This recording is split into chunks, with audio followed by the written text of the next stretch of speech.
September is National Preparedness Month, which means it's time to get your home ready for those colder temperatures.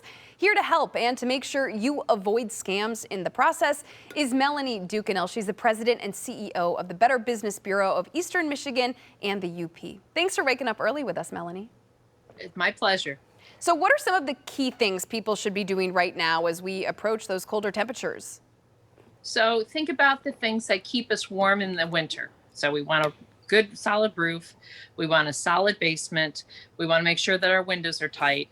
So as you're walking through and looking at those things, make sure that if you need a energy assessment, your utility company could do that for free. So they'll walk through and look at the leaks and all those kind of things. But you also need to make sure that when you're looking for that contractor to do it, so it's not the utility company, it's somebody else, you want to make sure that they're reputable, that they're trustworthy. And where do you go? Of course, I'm going to tell you bbb.org. But the other thing is that you also look at their reputation online. Coincidentally, just talked to my neighbor up here at the cottage, who is a contractor. When you're looking for reviews online, take the really great review and the really bad review and throw them away. Just throw them away. And look at the middle of the road ones, because those are the real where the rubber hits the road kind of experiences.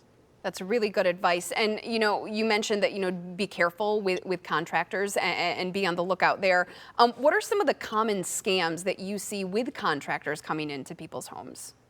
Well, as we were talking earlier, we just went through this flooding, and sadly, I don't see that going away anytime soon. But what you're looking at is you want to make sure that they're not rushing you, that they're not saying this deal is only good for 24 hours, 48 hours, because when that happens, they're pressuring you into something that is probably not in your best interest.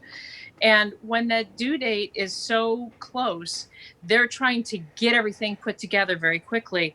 And it's not necessarily going to be the best because they haven't done the assessments they need to on your home.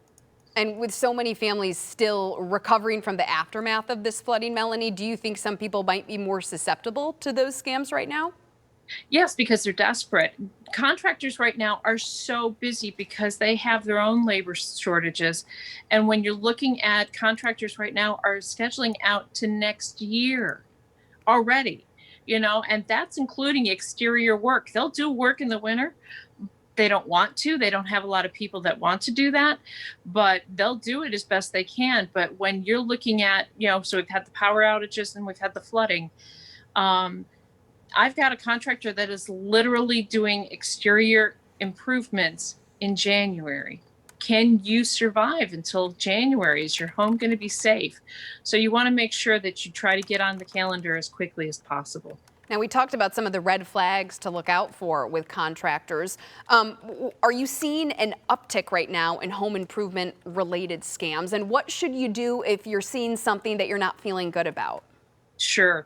It's a constant drumbeat, sadly, on home improvement scams. So, especially for those that may be looking for the driveway seal coating, somebody will pop up and say, hey, I've got an extra in my truck. I need to get rid of it. I'll do it today. And usually the product is either inferior or they'll ask for cash. That's the other thing. They'll take the cash and run. So you need to make sure of what you're looking at. So red flags, if they don't want you to sign a contract, don't go there. If they have no literature or no website, question it. It's not necessarily a deal killer, but question it. There are contractors that work out of their homes, and that's fine. And they may want to say that here's a P.O. box instead of their address, but find out their reputation. Get some referrals from them. Recognize some of those referrals also will probably be their best stories. So do your research. I mean, my drumbeat is always do your homework. And the difficulty is that sometimes we're just too busy. But important to take the time, especially right now. Melanie Ducanel with the Better Business Bureau, thank you so much for these tips, helpful information. Take care.